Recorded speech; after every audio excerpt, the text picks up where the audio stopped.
in future GTA's gang cars, because I just sort of like to try and guess gang cars for future GTA's, which when I get to playing them I probably will do, but I just quite like having each gang having its own sort of identity in this game, in the booklet anyway. If it shows you in the online booklet on the PS4, but every gang has their own like sigil and badge, if you like, and I don't know, it's just made for more of a tribal feel. In San Andreas, as much as I love it, some of the gang members actually look quite similar, so it's hard to tell who's who sometimes. Alright, anyway,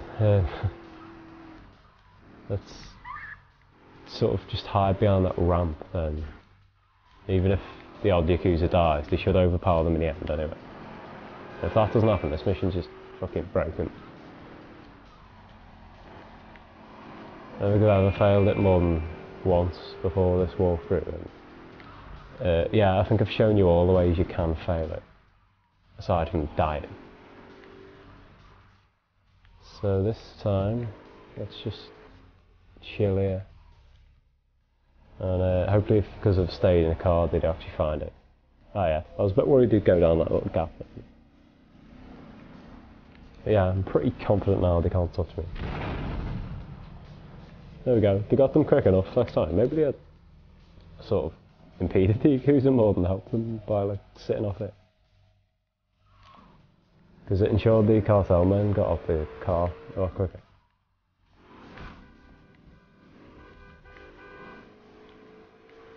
From the gas police on an issue in this mission because of that.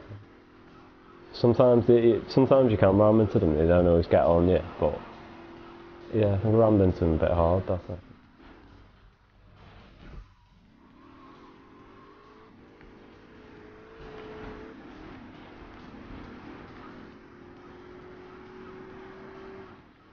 I don't think on this one you'd even have time to get out and bazooka them, like my tactic was going to be. Anyway, unless you sort of did a loop and threw them off. But yeah, same idea. It's working well so far.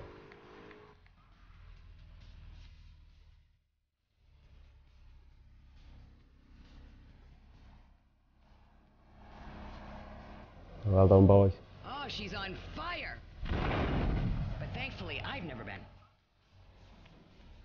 I mean, I've done a lot of crazy things, I can tell you that. But I've never been on fire. At least not to my knowledge.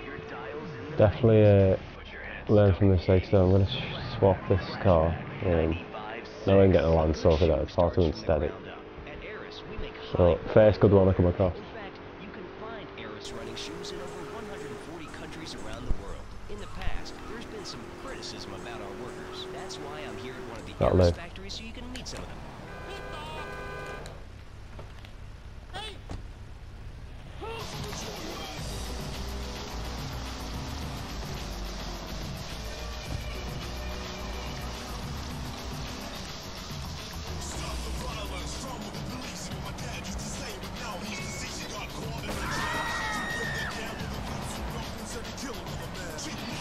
Major plan was to take down the rampages, so yeah, I think the rest of the episode I'll give it another crack at that. Whilst also keeping half an eye on the road for fairness and such.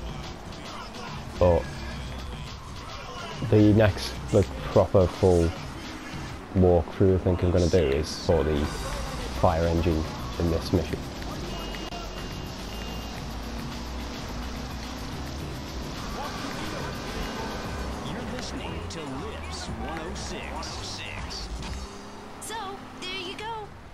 This one does seem the hardest one, I think.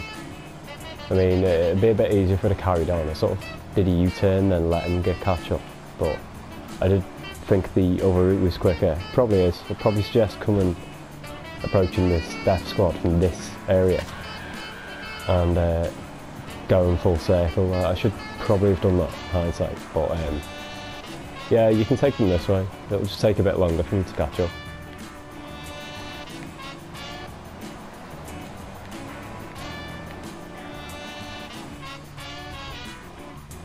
don't think any of them have died yet, so this should be pretty quick process.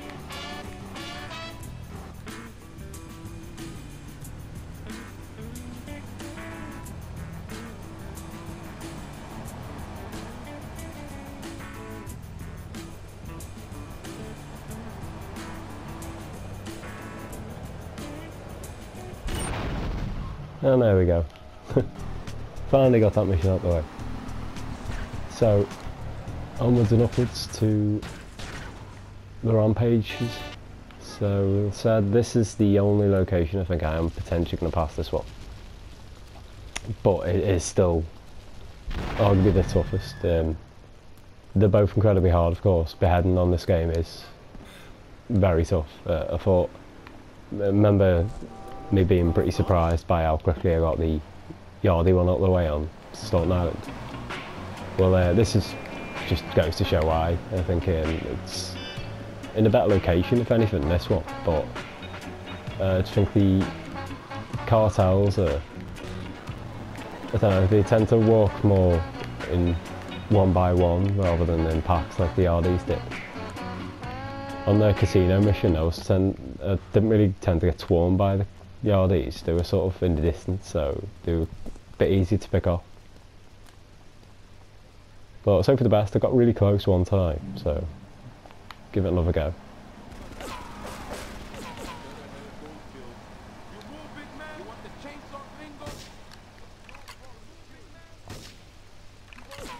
Thought I'd had that one. If I recall, actually, I found this a bit of an easier tactic anyway, sort of going on here.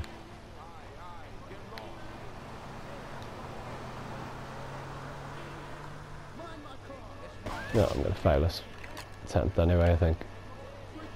This is the problem with this sometimes, you can sort of, you know you failed within about 30 seconds if you don't have a certain score. And this is an occasion, so I might as well just head straight to the next one.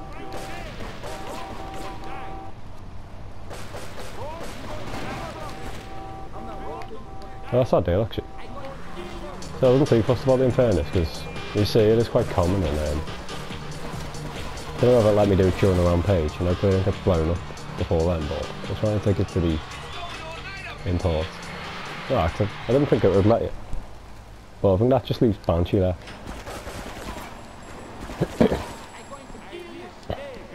Still sort of trying to devise a tactic. I mean, I'm sure for this rampage, I'm sure there is a location you can go to which would make this easier.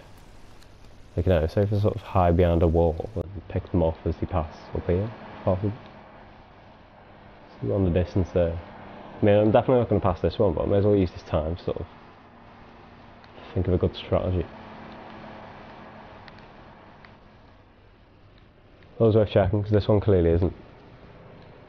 Unless I have to sort of, yeah, pop my head out first, then hide again.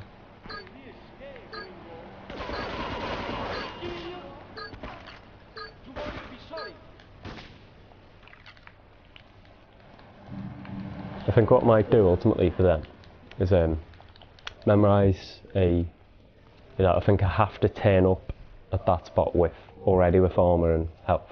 Leave the armour and health below it. And just take my chance on the street, just running up and, I'll get shot to bits, but if I just sort of go about it the reckless way, it might actually work off, rather than just stand in a location and trying to pick off the odd cartel man.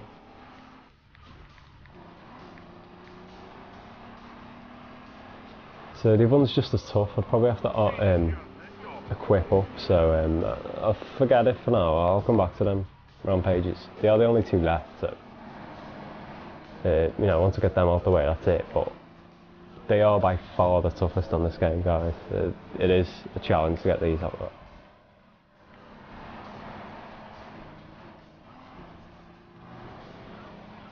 Seems a long time ago, but I don't think I really struggled, if any, in Portland. No, I think of it. But yeah, a couple in Staunton and pretty much most of them in Shoreside Vale have been a bit of a difficulty.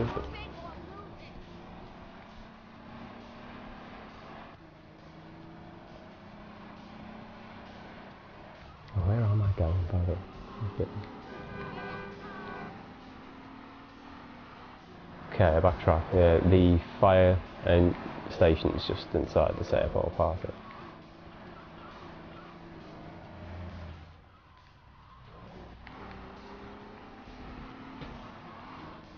This is probably the only island which fire station mission is failable, because I said that before that the island's difficult sometimes to determine where a blip is.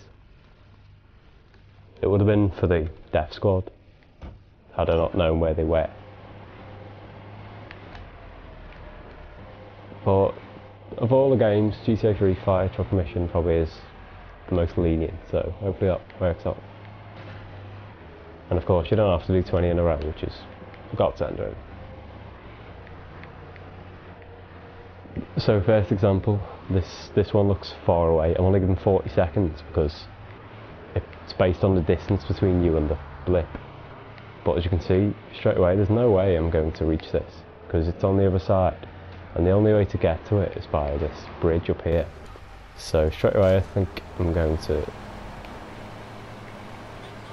I don't know, I'll just keep moving just to show you exactly where it is, just for perspective. See, it's down there and I've moved fairly quickly here, but I'm not going to get that. So I'll cancel that and just keep doing this and basically just hope I get lucky with the placements of them. It might involve less of a run. This one, you know, you get them sort of 1 or 2 at a time. And sometimes it's better that it's based on distance, timer. Like in the Staunton Island fire missions as explained, ambulance missions, sorry, as I explained then. There are a lot of straights on that road, so you can actually reach them probably quicker than I can reach some of these. But the distance was a lot greater. So I'm just hoping that they all stay in this sort of half of the island, this little vicinity, and then I'm pretty lucky.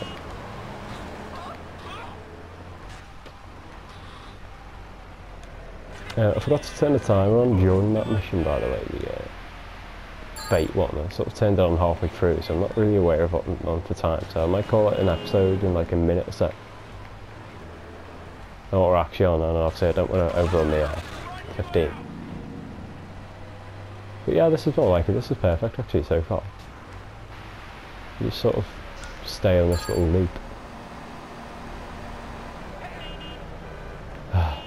This is what is an ideal. Right, we cheat gardens. I've gained a minute, so this might be doable, but yeah, the only other way to get there is that sort of look to the right, the wooden bridge in the distance, but obviously there's no way in hell you're going to get over it with this big lug of a truck.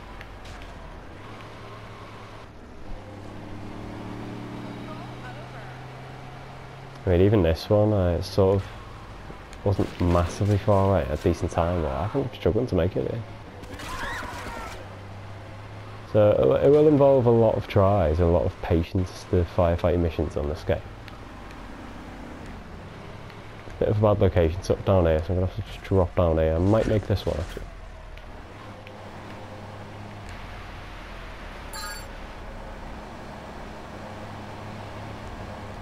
That is not what I wanted. See, 30 seconds to get to the airport is impossible.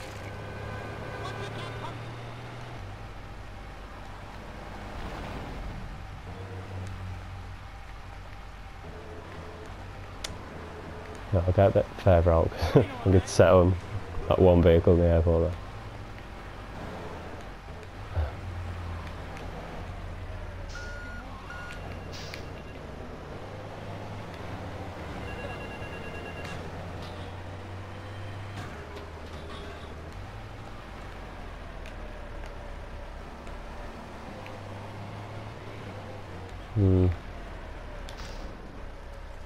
Yeah, I think Pike Creek would have been even a bit push. I think I'll wait till, may as well just get to the bridge bit, then start it, think about it. I'd advise that if you're close there and you quit the mission and start again because of like a bad spawn point. And just do that because, you know, you're at a crossroads and you can turn left or right depending on the need. Yeah, I'm going to call this episode there anyway, guys, because I'm not really too on the time's past, so continue firefighting missions next episode.